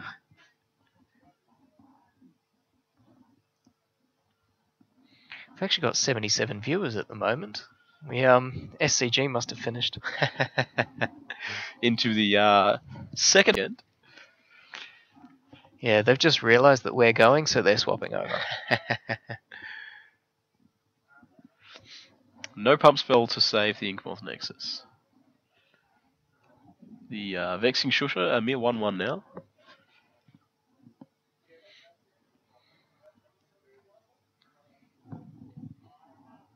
I believe I was in the tournament that Carl won that Tropical Island in, the Black Border one. Was it Highlander? It was Highlander, believe it or not. Carl, I was he playing Zoo? He was, in fact, playing Zoo. How did you know? Carl I are famous for playing Zoo in Australian Highlander, which is a singleton format. Though much closer to, say, Vintage than one would expect for a singleton format. Absolutely. It uses a points list, and you can use up to 7 points. And Carlisle is famous for just ignoring all the broken combo decks, just playing Zoo, going straight to the face with as much damage as possible, and doing very, very well. Yeah, it's been said that Carl should be pointed. If you want to have Carl as part of your deck and your deck playing skills, you need to pay 1 point for that. That being said, tomorrow starting at 9 PM American Eastern Standard Time, 11 AM Australian Eastern Standard Time, we will be streaming the Australian Highlander Championships, part of Next Level Games Eternal Masters series. So if you do want something different, I'd say definitely have a look at that. It's as I said, singleton format. use a maximum of 7 points to give you a bit of an idea on what's happening there. Should Black be a Lotus bunch of is fun. 4 points. Your Moxen are all 3. DT's 3. All the way down to Force of Will being 1. Yeah, a bunch of your value cards at 1 point. Mana Crypt is 1. Mana Vault. Mana Crypt is 2. Green Sun Zenith, Birthing Pod. All of the... All of the things that reduce consistent or increase consistency for a singleton format. It's the only format where you'll see Channel Mirror being competitive. The only format where Zoo and Tinker are in the same format. I believe there's a deck playing Imperial Recruiter and Jace. Isn't that something? Okay. Back to the match we're actually casting. So Blighted Agent coming across here for another 2. Matt is on 4, so a single Invigorate could blow this open. Invigorate won't kill him, and Matthew is clearly telling his opponent that he has spells. I'm really hoping that's 4 mountains in his hand. No pump spells here? Neither player willing to we blink? have seen Carl earlier. He is happy to play the I will just attack you with 1 and hold the pump spells till required. The problem is, if Matt does have a handful of burn, he loses by waiting anyway.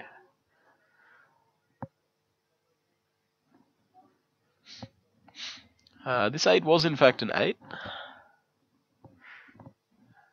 There was no free wins in the top 8. It was a bunch of good players. Powerful decks. And Graham. And Graham, of course, who's through to the final, mind you. Goblin Guide from Matt. Triggering here, revealing a forest. Free card advantage. In fact, well known for its card advantage requirement. Interesting situation here. Do you block? With the Noble Hierarch. Opponent's, I'm on 9. Opponent's got 4 cards in hand. I want him to tap out here. Do you fire up the Nexus? Joe Fox played against Chris Chant in the top 8. Who was on Dredge, LED Dredge. It was a very quick set of 3. Very quick set of 3.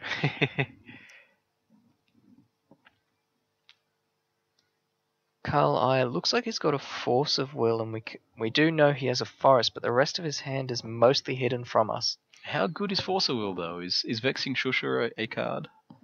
Vexing Shusha is a magic card. So, Carl deciding to fire up the Nexus. Let's see what his blocks look like. Unfortunately, he doesn't have an Ink Moth Nexus to pump it.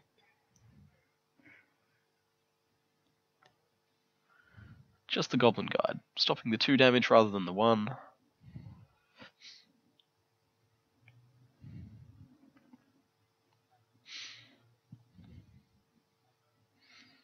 Electing not to kill the Vexing Shusha.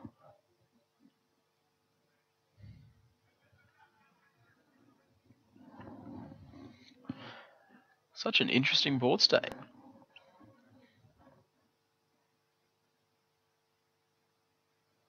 See a lightning bolt, chain lightning. My mistake. In fact, well known for its ability to pay red, bounce it back at you. Stranger things have happened. There was at least one playset of Magus of the Moon in the room today.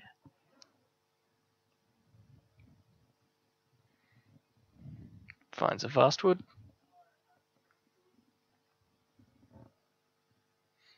To my knowledge, it's now hexproof and can't be targeted. Not quite hexproof, but it can't be the target of his opponent's abilities. He can still target it with his own.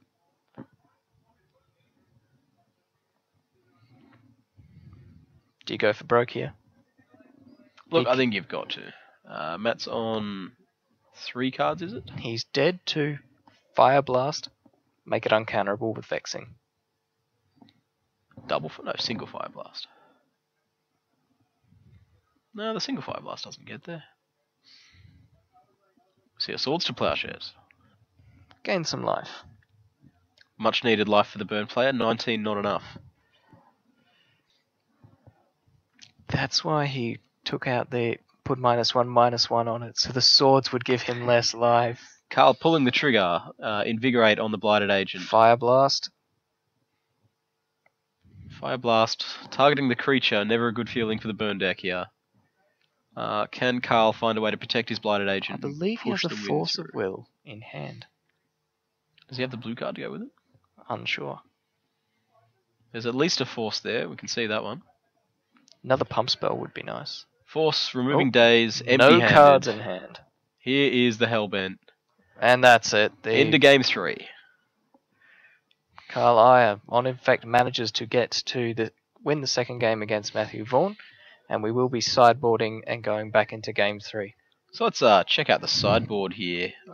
For the burn player, we've got Relic of Progenitor, Smash to Smithereens, Vexing Shusha, Pyrostatic Pillar, 1 Grim Lavamancer, 2nd Barbarian Ring, a 3rd Sulfuric Vortex, and a Searing Blood. I'm expecting Smash to Smithereens as a possibility. It does destroy Inkmoth Nexus. And deal 3. Grim Lavamancer and Barbarian Ring also sweet options in uncounterable sources of damage once they're on the board. Yes, the Infect deck not having very many ways of getting rid of, say, a Grim Lavamancer, so I can definitely see that coming in. Unfortunately, there's really not much coming in from the Infect deck. We've got Absolute Law, Seal of Primordium, Grafdigger's Cage, Spell Pierce, which I would suspect comes in, Savannah, Tormod's Crypt, 2 Swords, Force, Crop Rotation, 2 Sylvan Library, and a Crozen Grip. Is Absolute Law what I believe Absolute Law is? Absolute Law is what I say, and that you do. Oh, right. So, You do what I say. Absolute Law is exactly what I think it is. It's a 2-mana enchantment that gives all creatures protection from red. I am 100% banking that is in Carl's deck right now. Yeah, I don't think he's bringing it in just for game 3. Man, he must have brought that in against me today. Here's a look at our bracket on how the players got here. Yeah, you're right. There is a missing name there under Joe Fox. It was Chris Chant in the 8th seed position. Who was on LED Dredge, your usual. He's going for the Iona as his Dread Return target of choice, choosing not to go for any of the combo finishes. Yeah, look, pretty good today. A lot of Omnitel in the room. Miracles, you can safely name a single color against those decks and severely reduce their outs. Miracles need to have the Jace and the Swords to Plowshares. And Omnishow, you name blue, they're not going to be able to find an answer to it. I'm gonna cunning. No. Can I enter the sadness phase? There was some sweet legendary creatures today. This was a good day for Karakas. I played against a Tasiga, the Golden Fang, from a mono green deck, I would say. Yeah, some of the highlights for the deck today. We did have a Soldier Stompy deck. I don't know how it managed to go in the end, but we did have Soldier Stompy. Look, it ended up pretty well, I'm fairly certain. We did have an Elves list. We did have an Elves list running to Coat of Arms. Yeah, there was... Coat of Arms Elves is quite strange. It didn't do too well, to my knowledge. Dean Joseph was the man on Soldiers, and he went 3-4, which is respectable, to say the least. There was also a Scapeshift deck in the room. There was a very big lack of combo decks. We had a Scapeshift, which is not really a big combo deck. Besides, obviously, Omnishow, we had 1 TES player, 2 Dredge players. That was it. We had no other Storm lists. As I said, only the 1 TES. We had no Doomsday, nothing like that. Yeah, I noticed this. I played 7 rounds with Goblins and did not play against a single combo deck. It was a good day for Goblins. Currently on commentary is Joshua Butler and Jimbo Dowling. Hey! So we're looking at opening hands now, are we?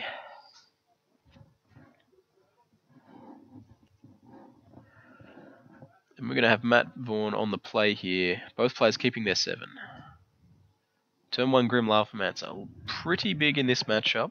If it resolves, there's only 2 sideboard Swords to Plowshares to remove it. And of course the Absolute Law. Yes, Stephen. Elves quite often does work as a combo deck. I was thinking more of spell-based when I was speaking regarding combo decks.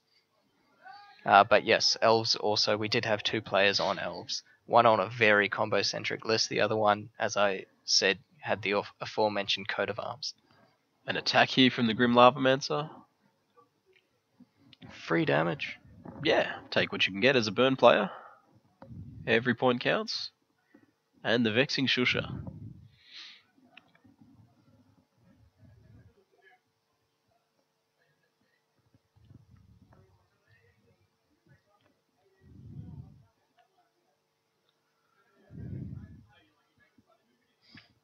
This is an end of turn brainstorm. My favourite.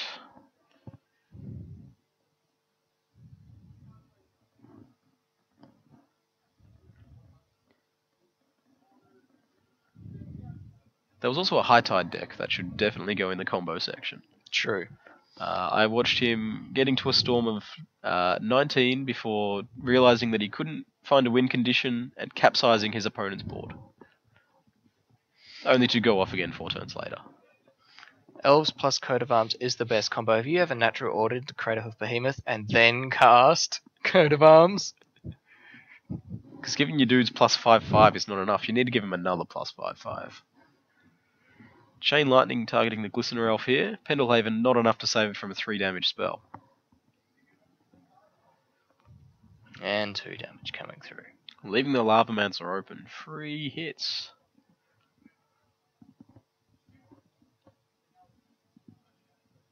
And a Lava Spike. Get him.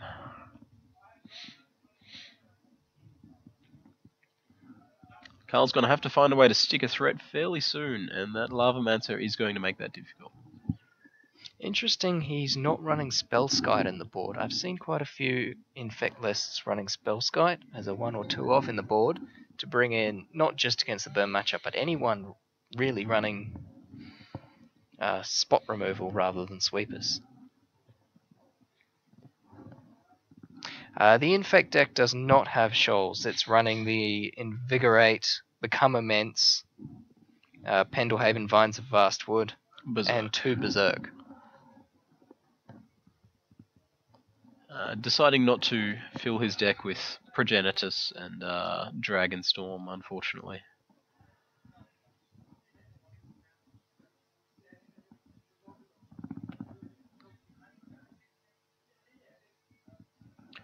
So what are you guys playing Legacy? I'm a big aficionado of goblins myself.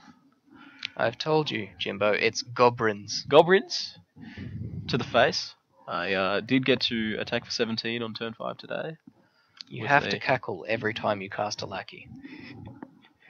I got to Lackey in a Siege Gang on turn 2. It was a good day for goblins. In the 4-3 bracket. Not in the top 8. Carl down to 11 here. Not a position you really want to be against the burn deck. Goblin Settler, isn't that a throwback? If you're running Settler, you're running the guy that...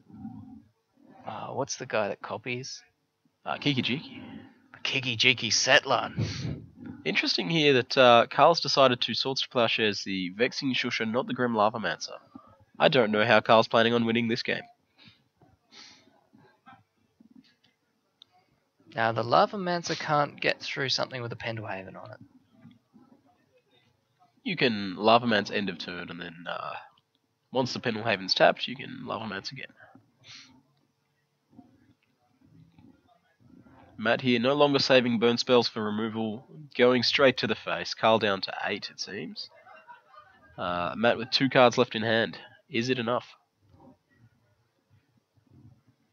As well as the Grim Lavamancer. Okay, sure, yep.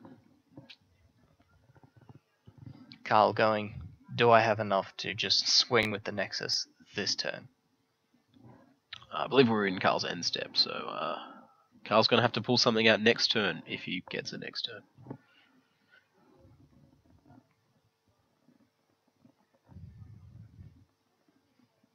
Slam Absolute Law. Go. Could be a Fire Blast here for lethal, could be many a thing. Leaving the Lavamancer untapped, signaling that he has something to do. or not wanting to attack into Pendelhaven Inkmoth, more likely. This is why I'm not in the top 8.